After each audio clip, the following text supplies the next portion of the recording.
এর আগের ভিডিওতে আমরা দেখেছি কিভাবে একজন সাংবাদিক এডি ব্রক এক এলিয়েন সিম্বিয়টের সাথে মিলে গিয়ে হয়ে ওঠে ভেনম, এক অদ্ভুত ভয়ঙ্কর কিন্তু কিছুটা মজার অ্যান্টিহিরো। আর সেই ভিডিওটা যদি আপনারা এখনো কেউ না দেখে থাকেন তাহলে ডেসক্রিপশনে ভিডিওটার লিংক দেওয়া আছে, চাইলে গিয়ে দেখে নিতে পারেন। তো আজকের ভিডিওতে আমরা এই মুভিটির দ্বিতীয় পর্ব ভেনম লেট দেয়ার বি গ্রেঞ্জের এক্সপ্লেইন করতে চলেছি।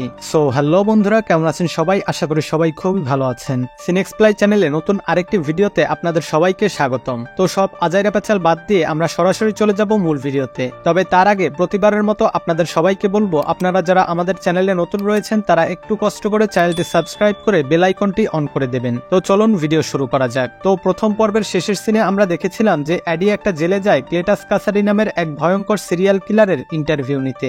আর আজকের মুভিটি শুরু হয় ওই কিলার ক্লেটাস কাসাডি এর অতীতের একটা ঘটনা দেখিয়ে। তখন আমাদের একটি অনাথ আশ্রমকে দেখানো হয় যেখানে অনাথ বাচ্চাদের রাখা হতো। তো সেখানে আমরা ক্লেটাস কাসাডি ও তার সঙ্গে ফ্রান্সিস বেরিকন নামের একটা মেয়েকে দেখতে পাই। আর তাদের দুজনকে দেখতে কিছুটা অসুস্থ লাগছিল। তো এখানে আমরা দেখতে পাই ফ্রান্সিস অনেক ভয় পাচ্ছে।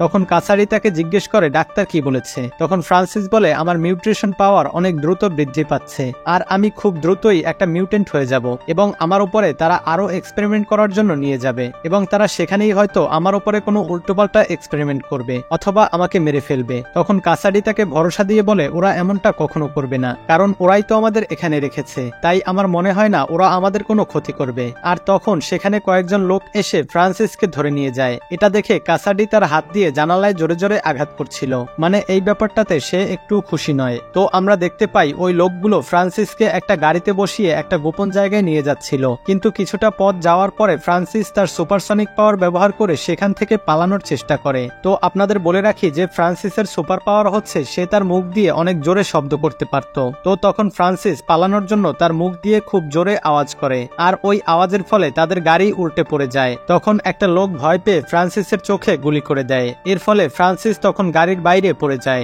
এরপর ফ্রান্সিসকে সেই গোপন জায়গায় নিয়ে যাওয়া হয় আর সেই জায়গার নাম হচ্ছে রিভেনক্রাফট। এখানে একজন ডাক্তার তার উপরে রিসার্চ করে, যাকে আপনি দুনিয়ার 1 নম্বর শয়তানও বলতে পারেন। তো পরের সিনে আমরা দেখতে পাই একটা লোক এসে ফ্রান্সিসের সামনে একটা খবরের কাগজ দিয়ে যায় যেখানে লেখা ছিল কাসাডিকে কি মৃত্যুদণ্ড দেওয়া হবে। আর এই আর্টিকেলটা লিখেছিল এডি। তো আমরা যেমনটা জানি কাসাডি ছিল অনেক বড় একটা সিরিয়াল কিলার, কিন্তু পুলিশের কাছে তার পক্ষে কোনো প্রমাণ ছিল না, যার কারণে তার মৃত্যুদণ্ড আটকে ছিল। তখন সেখানে থাকা এক ডাক্তার বলে কাসাডির মতো লোকেদের অবশ্যই মৃত্যুদণ্ড দেওয়া উচিত। তো এর পরের দৃশ্যে আমরা এডি ও তার সঙ্গে একজন গোয়েন্দাকে দেখতে পাই। তখন এডি ওই গোয়েন্দাকে বলে কাসাডির সঙ্গে আমার কোনো সম্পর্ক নেই। ওই গোয়েন্দা তখন বলে আমরাও জানি ওর সঙ্গে তোমার কোনো সম্পর্ক নেই, কিন্তু কেন জানি ও শুধু তোমার সঙ্গেই কথা বলতে চাইছে। এডি বলে ও আমার সঙ্গে কেন কথা বলতে চায়। তো আপনাদের বলে রাখি, আপনারা যারা এই মুভিটির প্রথম পর্ব দেখেছেন তারা হয়তো জানেন যে এডি হচ্ছে অনেক বড় একজন সাংবাদিক আর ভেনম ওর মধ্যেই ঢুকেছিল। তো যাই হোক, এডি ওই গোয়েন্দাকে জিজ্ঞেস করে কাসাডি আমার সঙ্গে কেন কথা বলতে চায়। ওই গোয়েন্দা তখন এডিকে বলে কাসাডি তার খুন করা দেহগুলো কোথায় লুকিয়ে রেখেছে সেই ব্যাপারে তোমার সঙ্গে কথা বলতে চায়। তো এরপর এডি কাসাডির সঙ্গে দেখা করতে যায়। তখন এডি কাসাডিকে জিজ্ঞেস করে তুমি আমার কাছে কি চাও। কাসাডি তখন এডিকে বলে তুমি আমার একটা মেসেজ আমার ফ্যান্সদেরকে পৌঁছে দেবে, আর তুমি যদি আমার এই কাজটি করে দাও তাহলে আমি তোমাকে আমার একটা ইন্টারভিউ দেব। আসলে এডি যেহেতু অনেক বড় একজন সাংবাদিক, তাই কাসাডি চায় এডির সাহায্যে কিছু কথা পুরো বিশ্বে ছড়িয়ে দিতে। তো এডি তার কথা শুনে সেখান থেকে চলে যেতে শুরু করে, কিন্তু তখন কাসাডি আবার এডিকে বলে সে যদি তার এই কাজটা করে দেয় তাহলে সে তার নিজের ব্যাপারে যত গোপন তথ্য আছে তার সব এডিকে বলে দেবে, যেটা সে ছাড়া আর কেউ জানে না। এছাড়াও আজ পর্যন্ত সে যতগুলো খুন করেছে এবং তাদের ডেড বডি কোথায় লুকিয়ে রেখেছে সেটাও বলে দেবে। তো এখানে আপনাদের বলে রাখি যে এই সিরিয়াল কিলারটি অনেকগুলো খুন করেছে, সেটা সবাই জানে, কিন্তু মৃতদেহগুলো কোথাও খুঁজে না পাওয়ার কারণে তার অপরাধ প্রমাণ করতে পারছে না এবং তাকে শাস্তিও দিতে পারছে না। তো বুঝতেই পারছেন ওই মৃতদেহগুলো খুঁজে পাওয়া কতটা জরুরি। তাদের কথা শেষ হওয়ার পর এডি সেখান থেকে চলে যাচ্ছিল। তখন এডির ভেতরে থাকা ওই ভেনম এডিকে বলে একটু পেছনে তাকাও আর কাসাডির জেলের দেওয়ালের দিকে তাকাও। তখন দেওয়ালের দিকে তাকিয়ে এডি কিছু ছবি আঁকা দেখতে পায় যেগুলো কাসাডি এঁকেছে। তো সে ওই ছবিগুলো ভালো মতো দেখে সেখান থেকে চলে যায়। এরপর এডি যখন জেলের বাইরে আসে তখন ওই গোয়েন্দা এডিকে জিজ্ঞেস করে কাসাডি কি কিছু বলেছে তোমাকে। এডি তাকে বলে ও এখনো আমাকে কিছুই বলেনি, তবে এখনো আমি ওকে নিয়ে কিছুটা ইনকোয়ারি করছি, আমাকে একটু সময় দিলে আমি ওর ব্যাপারে সব তথ্য বের করতে পারবো। এই বলে এডি সেখান থেকে তার বাসায় ফিরে আসে। এরপর আমরা দেখি বাসায় এসে এডি ভেনমের সাহায্যে কাসাডির জেলের দেয়ালে আঁকা ছবিগুলোর মাধ্যমে কি বোঝানো হয়েছে সেটা বের করার চেষ্টা করে। আর ওই ছবিগুলোর মাধ্যমে তারা অন্য একটা জায়গার ছবি আঁকে, যেই ছবিটা একটা দ্বীপের ছবির সাথে ম্যাচ করে। করে এবং তারা বুঝে যায় এই দ্বীপের সঙ্গে নিশ্চয়ই কাসাডির কোনো যোগসূত্র রয়েছে। আর তারা সন্দেহ করে কাসাডি যে হত্যাগুলো করেছে সেই লাশগুলো হয়তো ওই দ্বীপেই লুকিয়ে রেখেছে। তাই এডি পুলিশ নিয়ে ওই জায়গায় যায় এবং পুলিশ সেখানে গিয়ে অনেকগুলো লাশ খুঁজে পায়। তখন অনেকগুলো নিউজ রিপোর্টার এসে সেখানে এডির ইন্টারভিউ নেয়। তো কাসাডির বিরুদ্ধে সকল প্রমাণ পাওয়ার পরে আর এই খবর যখন কাসাডির গার্লফ্রেন্ড ফ্রান্সিস দেখতে পায় তখন সেও রাগে একদম পাগল হয়ে যায়। অন্যদিকে কাসাডিও এডির উপরে অনেক রেগে যায়, কারণ এডির জন্যই তার মৃত্যুদণ্ডের সাজা হয়েছে। এদিকে এডি এত বড় একটা কেস সলভ করার কারণে রাতারাতি সে অনেক বিখ্যাত হয়ে যায়। তখন ভেনম এডিকে বলে, দেখো আমার জন্যই তুমি এত বড় একটা কেস সলভ করতে পেরেছো, এখন তোমার উচিত আমাকে বাইরে নিয়ে গিয়ে খারাপ মানুষদের খেতে দেওয়া, কারণ আমি মুরগি খেতে খেতে বিরক্ত হয়ে গেছি, আমাকেও তো সতেজ থাকতে হবে, আর এই জন্য আমার জ্যান্ত মানুষের মগজ খাওয়া প্রয়োজন। তখন এডি ভেনমকে বলে, দেখো আগে থেকেই আমরা কাসাডির কেসের সঙ্গে জড়িয়ে গিয়েছি, এখন যদি আমরা বাইরে গিয়ে অন্য একটা ঝামেলায় জড়াই আর সেটা যদি কেউ দেখে নেয় তখন পুলিশ কাসাডির বদলে আমাদেরকেই সন্দেহ করবে, তারা ভাববে যে ওই হত্যাগুলোর পেছনে আমাদেরও হাত থাকতে পারে। তখন ভেনম এডির উপরে অনেক রেগে যায় এবং এডিকে অনেক আজেবাজে কথা বলতে থাকে, যার ফলে এডিও অনেক রেগে যায় এবং সে ভেনমকে বলে, দেখ তুই কিন্তু আমার দেহে থাকিস, তাই তোর উচিত আমাকে সম্মান দিয়ে কথা বলা, আর তোকে এখনো মুরগি খেতে হবে। এরপর তারা একটি পোল্ট্রি ফার্মে যায় এবং সেখানে গিয়ে কিছু মুরগি খায়। কিন্তু তারা যখন বাসায় ফিরে আসছিল তখন তারা দেখতে পায় এক ছিনতাইকারী একজন মহিলার কাছ থেকে তার সবকিছু ছিনতাই করে নেওয়ার চেষ্টা করছে। এটা দেখে ভেনম তো মনে মনে অনেক খুশি হয়ে যায়, কারণ এডি তো তাকে পারমিশন দিয়েছিল খারাপ মানুষদের খেয়ে ফেলার।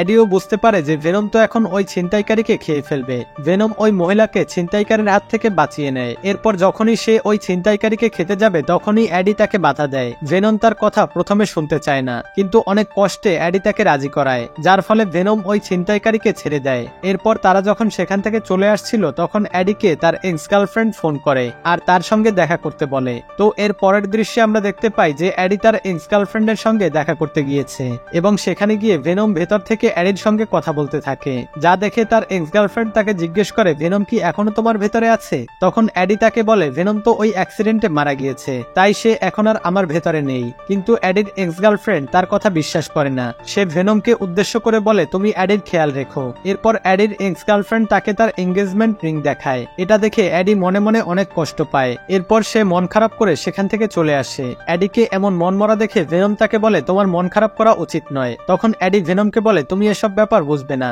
তো পরের সিনে আমরা দেখতে পাই ভেনম এডির জন্য সকালের নাস্তা তৈরি করে এবং এডিকে সেগুলো খেতে দেয়। এরপর এডির জন্য আসা চিঠিগুলো তাকে দেখায়। তখন একটা চিঠি দেখে এডি অবাক হয়ে যায়, আর এই চিঠিটা কাসাডি এডিকে পাঠিয়েছে, যেখানে লেখা ছিল যে কাসাডি নিজেই তার দাদিকে হুইল চেয়ার দিয়ে ধাক্কা দিয়ে মেরে ফেলেছে আর তার মায়ের বাথটাবে হেয়ার ড্রায়ার দিয়ে তার মাকেও হত্যা করেছে। এরপর তার বাবা তাকে একটা অনাথ আশ্রমে দিয়ে আসে, যেখানকার বাচ্চারা প্রতিদিন তাকে অনেক মারধর করত।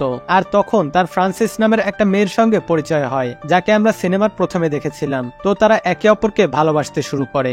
চিঠির শেষে লেখা ছিল যে সে শেষবারের মতো এডির সঙ্গে দেখা করতে চায়। এরপর এডি কাসাডির সঙ্গে দেখা করতে আবার ওই জেলে যায়, আর সেখানে যাওয়ার পরে কাসাডি এডিকে বলে সে সব সময় একটা পরিবার পাওয়ার চেষ্টা করেছে।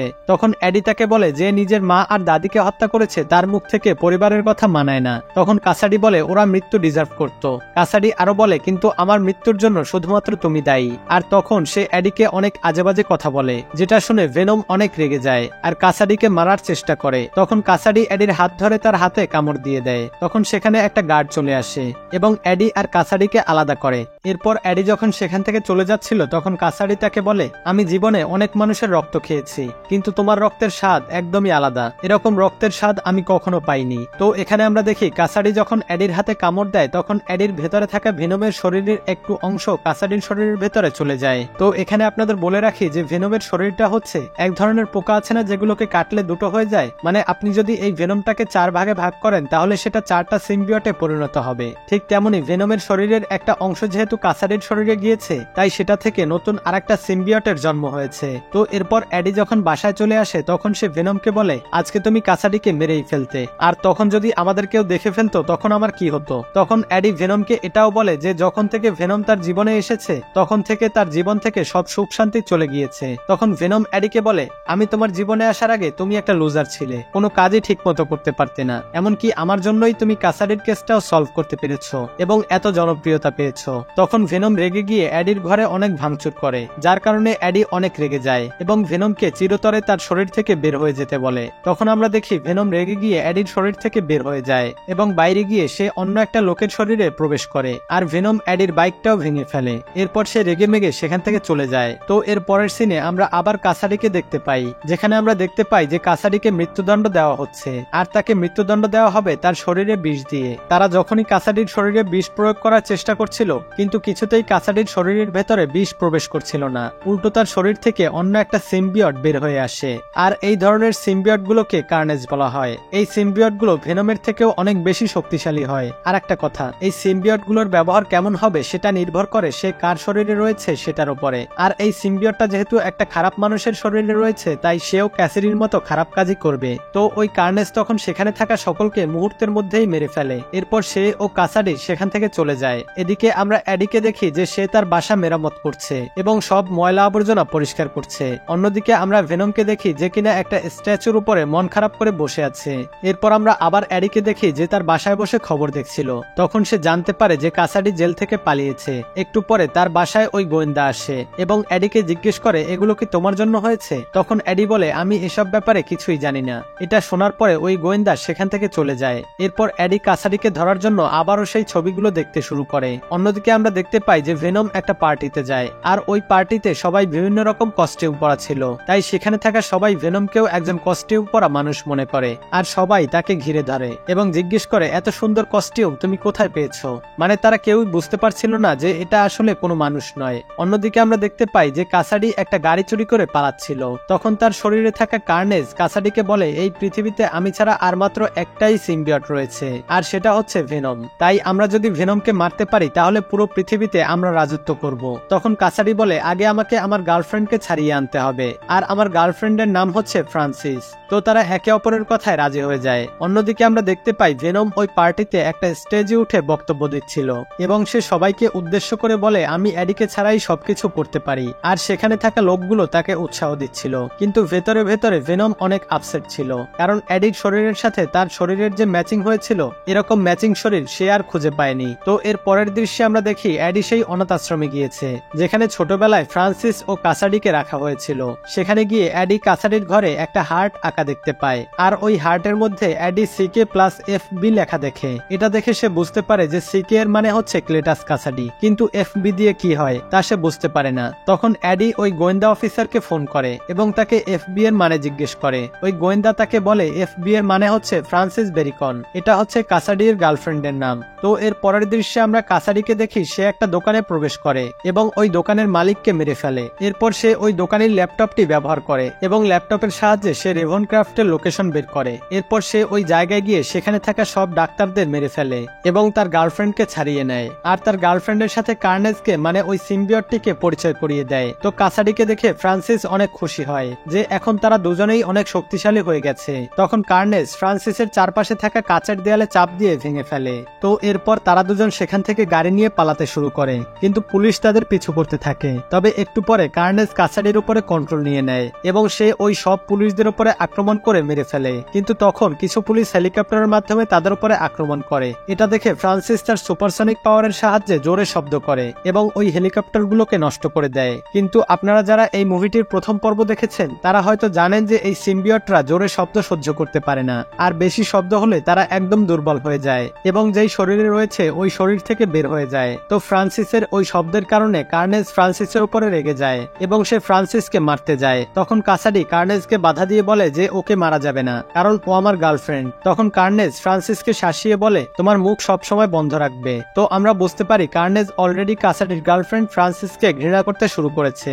অপরদিকে আমরা ভেনমকে দেখি সে যে অন্য একটা লোকের শরীরে ঢুকেছিল সেই লোকটা সহ ভেনম এই দোকানে আসে যেখান থেকে এডি সবসময় কেনাকাটা করে। আমরা দেখতে পাই যে তার অবস্থা খুবই খারাপ। আসলে এডির শরীর ছাড়া অন্য কারো শরীরে ভেনম ঠিকমতো অ্যাডজাস্ট করতে পারছে না। অন্যদিকে আমরা গোয়েন্দা আর এডিকে দেখতে পাই। গোয়েন্দা এডিকে কিছু জিজ্ঞাসাবাদ করার জন্য ডেকেছিলেন। তো গোয়েন্দা এডিকে কিছু প্রশ্ন করে। তখন এডি গোয়েন্দাকে বলে, আমি তোমাকে তোমার সব প্রশ্নের উত্তর দেব, তবে তার আগে আমাকে একটা ফোন কল করতে দাও। তখন গোয়েন্দা তার কথায় রাজি হয়ে তাকে একটা ফোন কল করতে দেয়। এডি তখন তার এক্স গার্লফ্রেন্ডকে ফোন করে এবং তার কাছে সাহায্য চায়। আর তখন এডির এক্স গার্লফ্রেন্ড অ্যান এবং যার সঙ্গে তার এঙ্গেজমেন্ট হয়েছে তাকে সঙ্গে নিয়ে এডির সাথে দেখা করতে যায়। তখন এডি তার এক্স গার্লফ্রেন্ডকে সব কথা খুলে বলে আর তাকে সাহায্য করতে বলে। এরপর এডির এক্স গার্লফ্রেন্ড ভেনমকে খুঁজতে খুঁজতে ওই দোকানে যায় এবং দোকানদার মহিলাকে গিয়ে ভেনমের ব্যাপারে জিজ্ঞেস করে। তখন আমরা দেখতে পাই যে ভেনম ওই মহিলার শরীরের ভেতরেই রয়েছে। তো এডির এক্স গার্লফ্রেন্ড অ্যান ভেনমকে বলে এডিকে সাহায্য করতে, কিন্তু ভেনম এবার আর এডিকে সাহায্য করতে রাজি হয় না। তখন এডির এক্স গার্লফ্রেন্ড ভেনমের অনেক প্রশংসা করতে শুরু করে, আর ভেনমও তার পামে একদম ফুলে যায় এবং এডিকে সাহায্য করতে রাজি হয়ে যায়। তো এরপর আমরা আবার কাসাডি এবং ফ্রান্সিসকে দেখি, যারা শহরে অনেক ধ্বংসযজ্ঞ চালাচ্ছিল।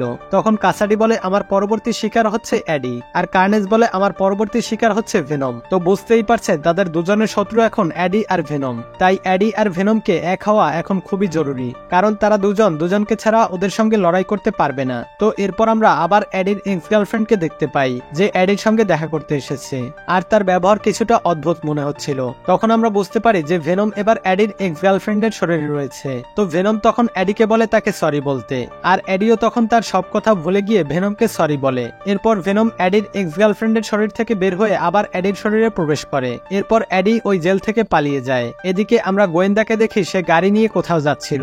তখন সে তার সামনে কাসাডিকে দেখতে পায়, আর সে কাসাডিকে গুলি করে, কিন্তু এতে তার কিছুই হয় না, কারণ কার্নেজ কাসাডিকে কভার করে নেয়। তখন সে গোয়েন্দাকে তুলে নিয়ে চলে যায়। অপরদিকে আমরা ফ্রান্সিসকে দেখতে পাই, যে কিনা এডির বাড়িতে এসেছে। সেখানে সে এডির এঙ্গেজমেন্ট রিং দেখতে পায় এবং সেটি চুরি করে নেয়। একটু পরে সে সেখানে এডির এক্স গার্লফ্রেন্ডের ছবি দেখতে পায়। এরপর সে এডির এক্স গার্লফ্রেন্ড অ্যানের বাসায় চলে যায় এবং তাকে কিডন্যাপ করে নিয়ে যায়। কিডন্যাপ করার সময় অ্যানের যে নতুন বয়ফ্রেন্ড, মানে যার সাথে তার বিয়ে হতে যাচ্ছে, তাকে ফোন করে জানিয়ে দেয় এবং একটা ঠিকানা দিয়ে দেয়। এরপর সে আবার এডিকে ফোন করে সবকিছু জানিয়ে দেয় এবং বলে যে ফ্রান্সিস অ্যানকেও কিডন্যাপ করে নিয়ে গেছে। আর তারা ফ্রান্সিসের দেওয়া ঠিকানায় যায়। সেখানে গিয়ে দেখে যে এখানে আজ কাসাডি ও তার গার্লফ্রেন্ড ফ্রান্সিস বিয়ে করতে চলেছে। একটু পরে সেখানে ভেনম গিয়ে পৌঁছায় এবং তাদের কাছে অ্যানের ব্যাপারে জিজ্ঞেস করে। তখন ভেনমের কথা শুনে কার্নেজ সামনে চলে আসে, আর কার্নেজকে দেখে ভেনম অনেক ভয় পেয়ে যায় এবং এডির শরীরের ভেতরে লুকিয়ে পড়ে, আর বাইরে আসতে চায় না। এটা দেখে এডি ভেনমকে জিজ্ঞেস করে তোমার কি হয়েছে। তার উত্তরে ভেনম বলে this is the red one. আসলে এই লাল সিম্বিয়ট গুলো এত বেশি শক্তিশালী হয় যে ভেনম তাকে দেখার সঙ্গে সঙ্গে ভয়ে লুকিয়ে পড়ে। তখন এডি ভেনমকে বলে আচ্ছা ঠিক আছে, তুমি বাইরে এসো। এরপর এখানে যতগুলো মানুষ আছে তুমি তাদের সবাইকে খেতে পারো, এতে আমি তোমাকে কিছুই বলবো না। আর এই কথা শুনে ভেনম অনেক খুশি হয় এবং বাইরে এসে কার্নেজের উপরে আক্রমণ করে। এরপর ভেনম আর কার্নেজের মধ্যে মারাত্মক লেভেলের একটা ফাইট হয়। এর মধ্যে তখন ফ্রান্সিস আবার তার সনিক পাওয়ার ব্যবহার করে সেখানে অনেক শব্দের সৃষ্টি করে, যার ফলে ভেনম এবং কার্নেজ দুজনেরই অনেক ক্ষতি হয়। তখন কার্নেজ রেগে গিয়ে ফ্রান্সিসের উপরে আক্রমণ করে আর তাকে তার মুখ বন্ধ রাখতে বলে। এরপর ভেনম এবং কার্নেজ আবার লড়াই শুরু করে। একটা সময় কার্নেজ তার কাঁটা দিয়ে ভেনমকে দেয়ালের সঙ্গে আটকে দেয়, কিন্তু একটু পরেই ভেনম আবার নিজেকে ছাড়িয়ে নেয়। তখন আমরা দেখি ওই কার্নেজ রেগে গিয়ে যেই ফাদার কাসাডি আর ফ্রান্সিসের বিয়ে পড়াবে তাকেই খেয়ে ফেলে। আর আমরা যেমনটা জানি যে মানুষের মগজ খেলে এই সিম্বিয়ট গুলোর শক্তি অনেক বেড়ে যায়। সে তার বড় বড় কাঁটা দিয়ে ভেনমের উপর আক্রমণ করতে থাকে। এরপর কার্নেজ যখন ভেনমকে ধরে মারছিল তখন এডির এক্স গার্লফ্রেন্ডের হাজবেন্ড উপর থেকে তাদের গায়ে কেরোসিন তেল ঢেলে আগুন ধরিয়ে দেয়, যার ফলে কার্নেজ অনেক বেশি রেগে যায় এবং তাকে ধরে খেয়ে ফেলতে যাবে। ঠিক তখনই ভেনম সেখানে এক লাফে এসে তার একটা হাত কামড়ে খেয়ে ফেলে। তখন কার্নেজ ভেনমকে জোরে ছুঁড়ে ফেলে, আর ভেনম ছিটকে গিয়ে ওই চার্চের বড় একটা ঘন্টার সাথে বাড়ি খায়। এতে ওই ঘন্টা থেকে অনেক জোরে শব্দের সৃষ্টি হতে থাকে, যার ফলে ভেনম এবং কার্নেজ দুজনেরই অনেক ক্ষতি হয়। আর তারা এডি আর কাসাডির শরীর থেকে বের হয়ে যায় এবং তারা দুজন তাদের মানুষ রূপে ফিরে আসে। কিন্তু এরপরেও তারা দুজন লড়াই করতে থাকে। আর এক পর্যায়ে কাসাডি একটা বড় হামার দিয়ে বাড়ি মেরে এডির একটা পা ভেঙে ফেলে। এরপর আবার কার্নেজ কাসাডির শরীরে প্রবেশ করে এবং এডির এক্স গার্লফ্রেন্ড অ্যানকে ধরে ফেলে এবং এডিকে বলে এবার আমি ওকে তোমার চোখের সামনেই মেরে ফেলবো। এই বলে সে অ্যানকে নিয়ে চার্চের ছাদে উঠতে থাকে এবং চার্চের দেয়াল ভেঙে এডির গায়ের ওপরে পড়তে থাকে। তখন ফ্রান্সিস আবার খুশিতে উত্তেজিত হয়ে তার সনিক পাওয়ারের সাহায্যে জোরে শব্দ করে। তখন ওই কার্নেজ অ্যানকে ছেড়ে দিয়ে ফ্রান্সিসকে ধরে এবং তাকে মারতে শুরু করে। তখন কার্নেজ যার বডিতে রয়েছে, মানে ফ্রান্সিসের বয়ফ্রেন্ড কাসাডি, তাকে মারতে নিষেধ করে। আর এই নিয়ে তাদের দুজনের মধ্যেই লড়াই শুরু হয়। এদিকে এক ফাঁকে ভেনম আবার এডির শরীরে প্রবেশ করে। তখন এডি ভেনমকে বলে দেখো, কার্নেজ তোমার থেকে অনেক শক্তিশালী হতে পারে ঠিকই, কিন্তু কার্নেজ যেই শরীরে রয়েছে সেটা তাদের পারফেক্ট ম্যাচ হয়নি, কিন্তু আমরা দুজন পারফেক্ট ম্যাচ। সেই হিসেবে আমরা দুজন ওদের থেকে অনেক বেশি শক্তিশালী। এই কথা শুনে ভেনম অনেক উৎসাহ পায় এবং সে আবারও এক লাফে উঠে পড়ে এবং একটা রড নিয়ে এক লাফে চার্চের ছাদে চলে যায় এবং ওই রডটা কার্নেজের মাথায় ঢুকিয়ে দেয়। এতে অ্যান কার্নেজের হাত থেকে ছুটে নিচে পড়তে থাকে। তখন ভেনম কোনো মতে অ্যানকে বাঁচিয়ে নেয়। তো রড ঢুকিয়ে দেওয়ার পরেও কিন্তু ওই কার্নেজের তেমন কোনো ক্ষতি হয় না। আর একটু পরে ওই কার্নেজ আবারও ভেনমকে ধরে মারতে শুরু করে। তখন ভেনম প্রায় হেরেই যাচ্ছিল, কিন্তু তখন ভেনম একটু চালাকি করে ফ্রান্সিসকে আবারও তার সনিক পাওয়ারের সাহায্যে শব্দের সৃষ্টি করতে বাধ্য করায়। আর ফ্রান্সিস যখনই শব্দ করতে যাবে তখন ওই কার্নেজ ফ্রান্সিসকে চার্চের ছাদ থেকে নিচে নিচে ফেলে দেয় এবং নিচে পড়ার সময় ফ্রান্সিস জোরে চিৎকার করে আর তার চিৎকারের শব্দে ভেনম আর কার্নেজ দুজনেরই অনেক ক্ষতি হয়, যার ফলে তারা এডি এবং কাসাডির শরীর থেকে আলাদা হয়ে যায়। সেই সঙ্গে ওই চার্চের ছাদ ভেঙে সবাই নিচে পড়ে যেতে থাকে, কিন্তু তখন ভেনম একসঙ্গে অ্যান আর এডি দুজনেরই শরীরে প্রবেশ করে এবং তাদের দুজনকেই বাঁচিয়ে নেয়, কিন্তু কাসাডি নিচে পড়ে যায়। এরপর ওই কার্নেজ যখনই আবার কাসাডির শরীরে প্রবেশ করতে যাবে তখনই সেখানে আবারও ভেনম চলে আসে আর সে ওই কার্নেজকে ধরে খেয়ে নেয় আর বলে এটা খেতে একদমই বাজে। এরপর ভেনম কাসাডিকেও ধরে ফেলে। তখন কাসাডি এডিকে রাগানোর জন্য বলে তুমি খুবই বাজে একটা মনস্টার। তখন ভেনম বলে সো স্যাড, কিছুই করার নেই। এই বলে ভেনম কাসাডির মাথা খেয়ে ফেলে। এরপর বাংলা সিনেমার মতো ফাইট শেষ হওয়ার পরে সেখানে পুলিশ চলে আসে। সিনেমার শেষ সিনে আমাদের দেখানো হয় এডি আর ভেনম একটা দ্বীপে বসে আছে আর তারা একে অপরের সাথে গল্প করছে। তখন এডি ভেনমকে বলে আমাদের মনে হয় একে অপরের কাছ থেকে কিছু লুকানো উচিত নয়। আর এখানেই এই মুভিটা শেষ হয়ে যায়। তো আমরাও আজ এখানেই বিদায় নেব। তবে তার আগে আপনাদের বলে রাখি এই মুভিটার আরো একটা পর্ব রয়েছে, আর আপনারা যারা সেই পর্বটাও দেখতে চান তারা কমেন্টে জানান। আর হ্যাঁ, আজকের ভিডিওটা আপনাদের কেমন লাগলো সেটাও কমেন্ট করে জানাতে ভুলবেন না। তো দেখা হবে পরবর্তী ভিডিওতে, ততক্ষণ পর্যন্ত সবাই ভালো থাকবেন, সুস্থ থাকবেন। আল্লাহ হাফেজ।